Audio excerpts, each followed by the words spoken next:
Il n'y a pas d'explication parce que si tu veux, le vaudou ne se prêche pas. Si tu veux le vaudou, il faut le prendre.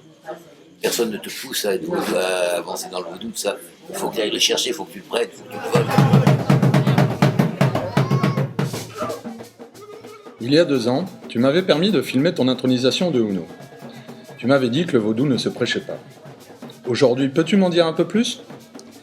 Le vaudou est secret, mais il n'est pas fermé. Bon, pourquoi on ne prolongerait pas un petit peu ce petit film ? Mais d'abord, j'aimerais mettre quelques pendules à l'heure. Le pire des méfaits de la colonisation est d'avoir déconsidéré, voire ridiculisé les religions africaines. Or, toute la culture africaine, sculpture, musique, littérature orale, histoire, tout cela est issu ou imprégné de religion. Je le dis donc, pour les Blancs comme pour les Noirs, mépriser les religions africaines, c'est mépriser l'Afrique.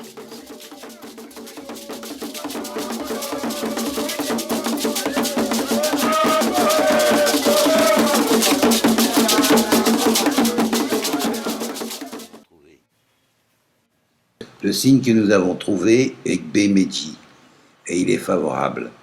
Il nous indique que le chemin est ouvert. Le Fa est le système de divination du vaudou, domaine des Bokono. Il ne prédit pas le futur, mais analyse la configuration magique d'une personne ou d'un événement et trouve les solutions adaptées. 256 signes différents peuvent sortir du tirage des Agumaga. Chaque signe a quelques devises, 16 récits différents et des Vosissa qui sont les rituels à effectuer. Évidemment, personne ne peut mémoriser tous ces récits. Il s'agit donc d'un savoir collectif. Un seul homme ne peut ceindre un grand baobab. Mais surtout, cette grande encyclopédie de récits contient tous les arcanes du vaudou. Ainsi, tout ce qu'on raconte sur le domaine peut être démenti ou confirmé par le Fa.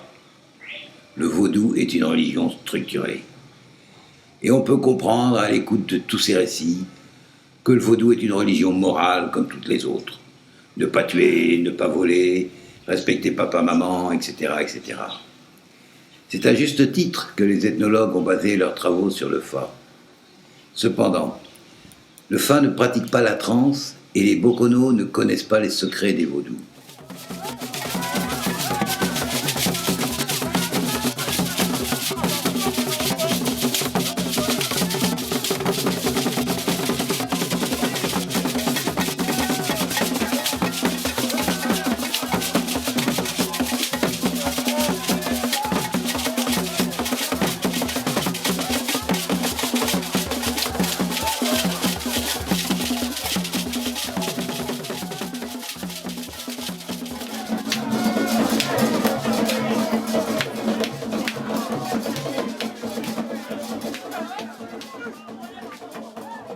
Mais au fait, qu'est-ce qu'un vaudou ? On dit, c'est l'homme qui fait tout. Donc, ce que je peux te dire du vaudou est obligatoirement ma vision personnelle des choses. Le vaudou est l'héritier des religions magiques de l'Antiquité, ou même de la préhistoire, qui a évolué sans avoir été détrôné par quelques grandes révélations de prophètes tels que le Bouddha, le Christ ou Mahomet. La notion d'un Dieu créateur existe, mais tellement insaisissable qu'on ne spécule en rien sur lui. On ne le prie pas. Il n'est pas fait à notre image. Ce n'est pas notre Père qui est aux cieux. Quant à la mort, là aussi, on ne spécule pas sur l'impossible. On ne sait pas ce qu'il advient de nous après le passage. Cependant, la présence du divin est profondément ressentie en toute chose, ce que nous traduisons par le fait que l'on donne une âme à toute chose, hommes, animaux, plantes, cailloux, etc. On appelle ça, d'un ton un peu supérieur, l'animisme.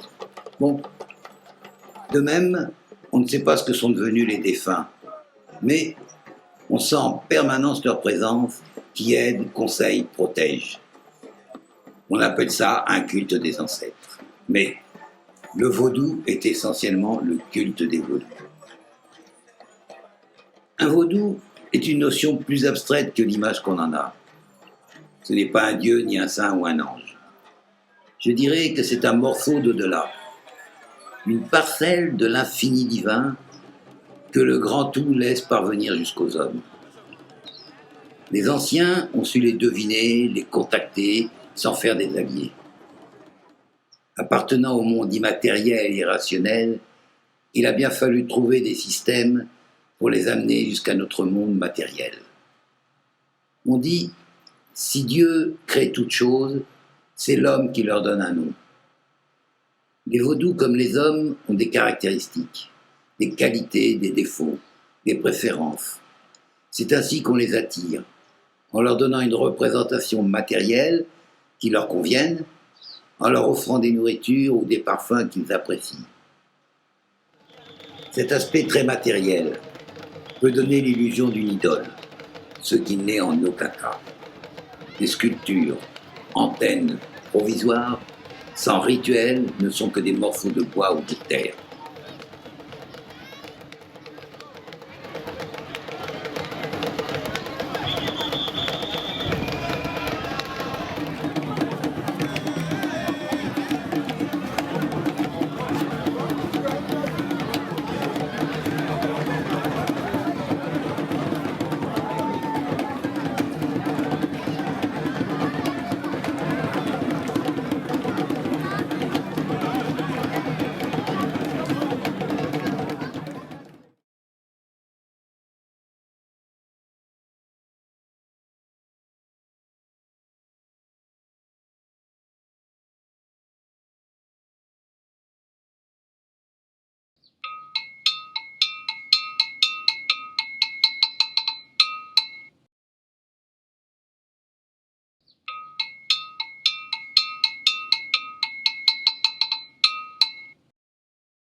Ono, Bonjour.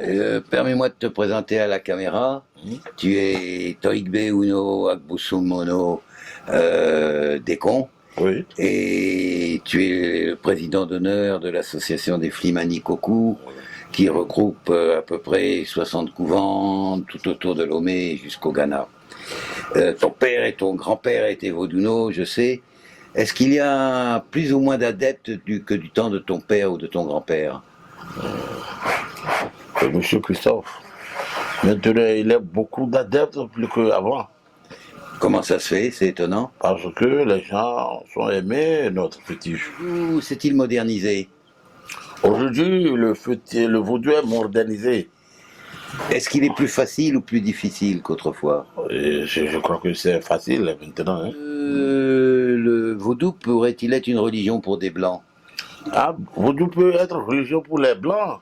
Parce que les blancs aussi ils sont comme nous. Nous sommes des mêmes sang. C'est la peau qui est même différente, mais nous sommes des mêmes choses. Et est-ce qu'on peut tout dire? On peut tout dire à un blanc. Parce que le blanc, c'est un homme, non. Il n'est pas chien, il n'est pas coq. Est-ce que on peut donner jusqu'au cœur du vaudou? Ah, quand tu as aimé un blanc, tu peux lui donner le cœur du vaudou. Lui aussi va faire ça, sans problème. Est-ce que tu m'as donné le cœur du vaudou? Je t'ai donné le cœur du vaudou parce que je t'ai aimé. Bien. Est-ce que tu peux confirmer que pour la trance qui est si connue, Est-ce qu'il y a des drogues ou des choses comme ça qu'on prend? Dans la tranche, avant il n'y a pas de drogue, maintenant il n'y a pas de drogue. Aucune drogue ne rentre pas dans la tranche. C'est seulement le vaudou qui l'a. C'est seulement le vaudou qui fait ça. Est-ce que le vaudou fait le mal? Le vaudou peut faire du mal, monsieur le Christophe. Parce que quand tu attaques un adepte du vaudou, le vaudou va te tuer. Quand tu voles, sans dire, on a appelé le vaudou va te tuer. Quand tu veux que tu vas tuer un vaudou non, ou un rounon, ou un copoussi, ou un agressif, le vaudou peut t'attaquer. C'est la partie de ça que le vaudou attaque les personnes. Mais si quelqu'un n'a rien fait de mal, est-ce que Le vaudou va te faire du bien. Quand tu as appelé le vaudou est comme Dieu. Est-ce que tu sais ce que tu deviendras après la mort? Après la mort, je ne sais pas ce que je deviendrai.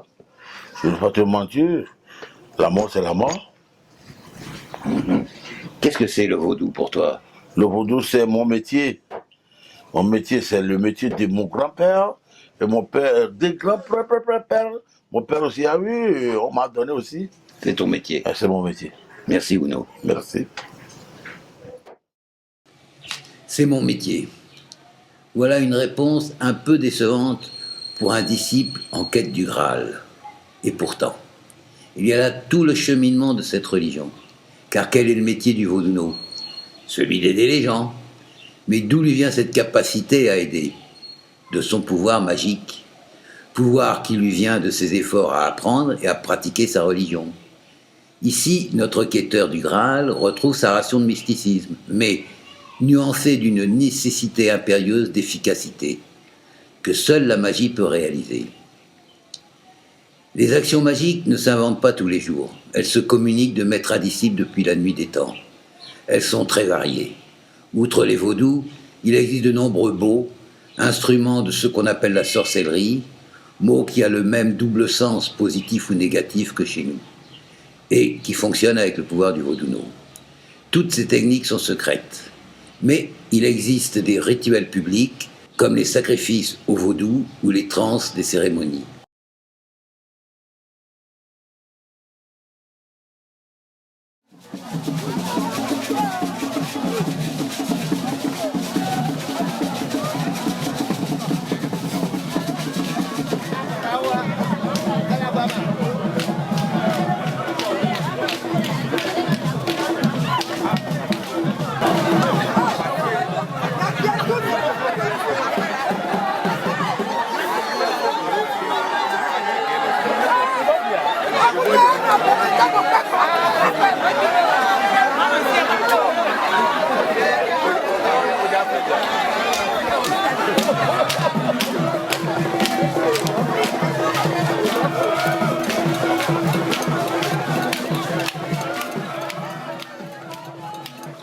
Alors justement, peux-tu me parler des trans?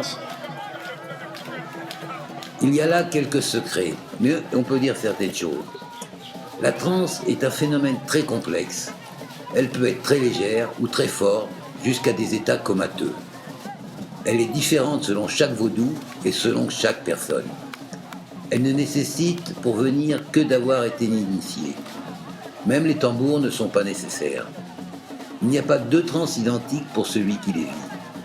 Étrangement, leur caractère et leur force correspondent à ce que nécessite une cérémonie.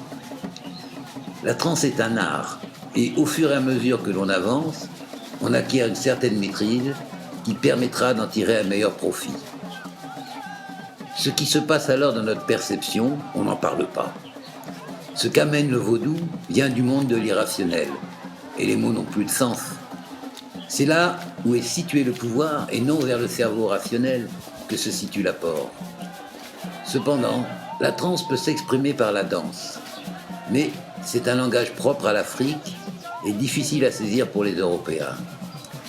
Enfin, pour te faire rêver, je te dirais que j'ai pu observer dans les trans quelques phénomènes qui dépassent mon entendement.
Mais au fait, toi-même, tu crois en la magie?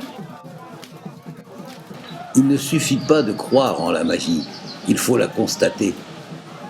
On peut en sentir les bienfaits dans sa vie de manière diffuse, mais aussi on peut parfois avoir la chance d'en voir des effets spectaculaires. Les miracles ne se font pas sur commande et sans utilité, à moins que d'être des tours de passe-passe. Si par hasard tu as la chance d'assister à une guérison exceptionnelle, c'est qu'un malade urgent est arrivé, que tu sois présent à ce moment-là et qu'on t'ait laissé assister. Mais parler des choses exceptionnelles n'a de sens que si on les vit. Et ceux qui ne les voient pas au temps où elles se produisent ont raison de ne pas y croire et doivent ne pas y croire. Si tu veux rencontrer la magie, il faut lui donner sa chance. Il faut essayer.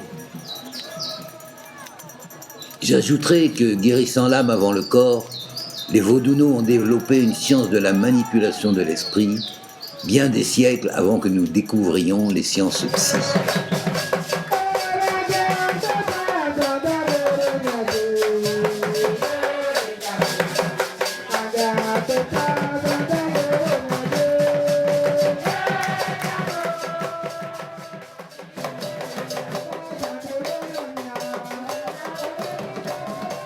Bon d'accord, tu me présentes le vaudou comme idyllique, mais il se développe dans un environnement de misère et de pauvreté tout de même. Misère, pauvreté, là encore, nos préjugés nous aveuglent. Regarde une rue de Paris où défilent des gens pressés et stressés qui n'osent même pas se regarder. Et regarde une rue de Lomé ou Cotonou. Là, 3 gaillards rient aux éclats, un motard en passant gesticule à grands bras pour saluer un ami. Là, regarde, une vieille femme esquisse quelques pas de danse. Dans un taxi collectif, une jeune fille entame tout haut une chanson que reprennent les autres passagers. Les gens se saluent 100 fois par jour. Alors, où est la misère? Où est la pauvreté? Il me faut témoigner maintenant.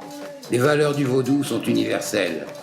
Leurs connaissances serviront l'humanité de demain, qui saura certainement accumuler et profiter des richesses spirituelles du monde entier. On peut très bien imaginer des vaudous blancs qui mangeront du cassoulet. Pour moi, rechercher la sagesse par la magie du vaudou est moins morbide qu'une philosophie qui tourne en rond, moins contraignante qu'un dogme établi. D'ailleurs, la magie a des alliés fort agréables.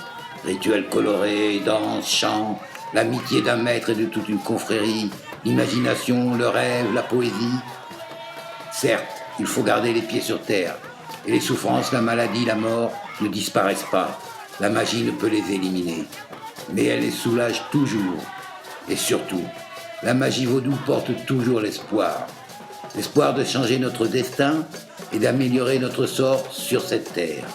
Comme on dit chez nous, tant qu'il y a de l'espoir. Je te souhaite que ta vie soit comme ces belles cérémonies que tu as filmées, pleines de joie, de beauté et de rire, mais aussi de moments forts et de recueillement, où l'amitié et l'amour de tes voisins te réchauffent le cœur. Une fête dont tu repars plein d'espoir et d'amour de la vie. Mais il faut donner une chance à la magie.